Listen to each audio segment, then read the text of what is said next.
V gostilnici in kavarni Marjanca je civilna iniciativa Kamnika za mesto in vas pripravila tiskovno konferenco, na kateri je Robin Majnik napovedal svojo kandidaturo za župana. Kandidaturo sem se odločil, ker menim, da so v naši občini bistveni potenciali ostali neizkoriščeni. Kot občinski svetnik si upam trditi, da je v naši občini precej neizkoriščenih potencialov, kot je turizem in malo gospodarstvo. To sta dve bistveni stvari, kateri sta me pritegnili, da bom kandidiral in pač poskušal narediti po svojih možnostih. Na volitvah računam na podporo z strani vseh občanov. Rad bi poudaril, da smo ustanovili civilno iniciativo za moje mesto in vas, katero bomo tudi kandidirali na lokalnih volitvah za občinske svetnike, sam pa bom pač kot vodja te liste kandidiral tudi za občana. Računam na podporo vseh Kamničank in Kamničanov.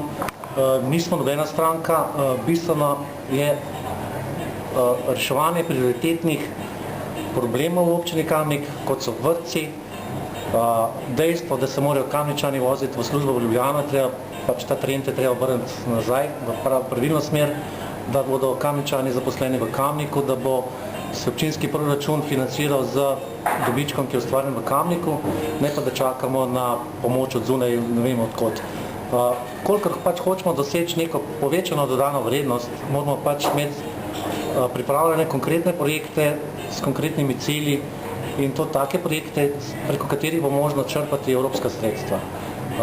Vemo, da smo pač v težki situaciji, ko je pač gospodarska kriza, recesija, in samo občina, katera bo sposobna črpati evropska sredstva, za katera vem, da čakajo, dobesedno čakajo na Ministrstvo za kmetijstvo, za pravosodje, za gospodarstvo, samo pač treba imeti konkreten projekt za konkretno črpanje, to pa dodana vrednost v javno dobro. Med samo tiskovno konferenco pa je odgovoril na nekatera aktualna vprašanja. Vprašali smo ga, kako je z vožnjo nihalke na Veliko planino. Informacijo, kjer sem dobil pol ure prej sem prišel sem, človeka, ki dela na Veliki planini, da bom povedal koga, kjer bo mu težave, ki že mu pa bo še mu težave. Glavno dejansko je res na Veliki planini vladna sprejela v dvosedežnico, to zadevo so popravili za silo. Sama nihalka pa mora človeka, ki voz, sposoben.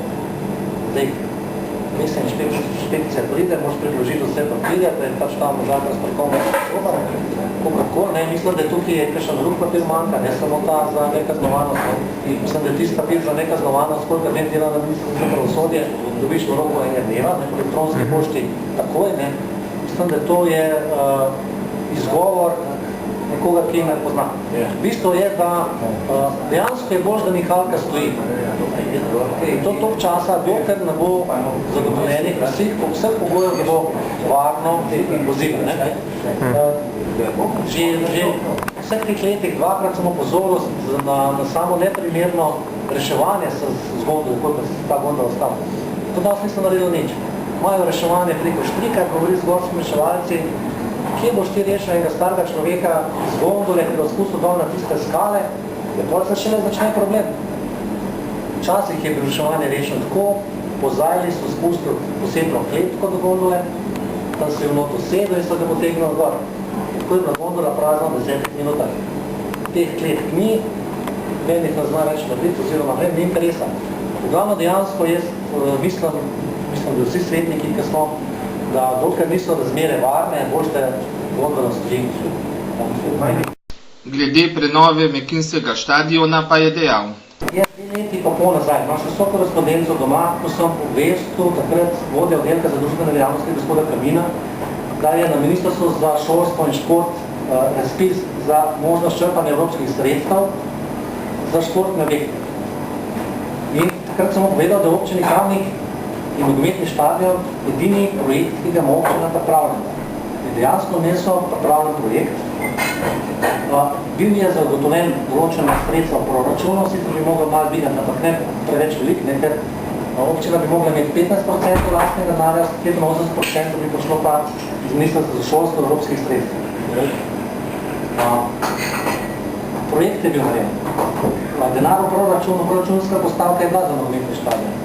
Razpis je bil, se pravi, vse pogoje za prijaviti na razpis so imeli. Zdaj, če sami niso znali tega razpisa napisati, sem je povedal, kdo jim to naredi za 1000 evrov. Bi razpis naredil, se prijavili, in iz tega naslova si upam trditi, da bi danes to v Kamniku lepši stadion, ki je v državi. Z umetno travo, z tribuno, pokrito tribuno, z vsem garderobom, ki mora biti, jaz se čudim, da te nogometaši sploh v Kamniku lahko igrajo.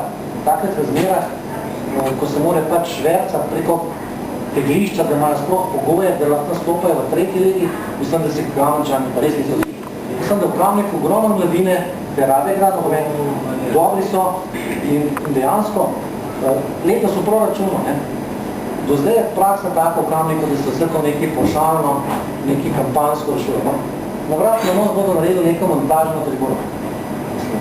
Mislim, to škoda vsake energije do vsega denarja. Treba je narediti projekt Orang, odtegniti. Na ta račun bi lahko iz evropskih sredstev bilo več 2 milijona pa pol do 3 milijone denarja, občina bi dala par 100 000 evrov in bi imel zadevo naredil. Bom bi to stalo. Rezultat vseh teh mojih trudov je bil to, da se pač trenutno vodstvo ni odločilo za to in se sploh niso verjalo.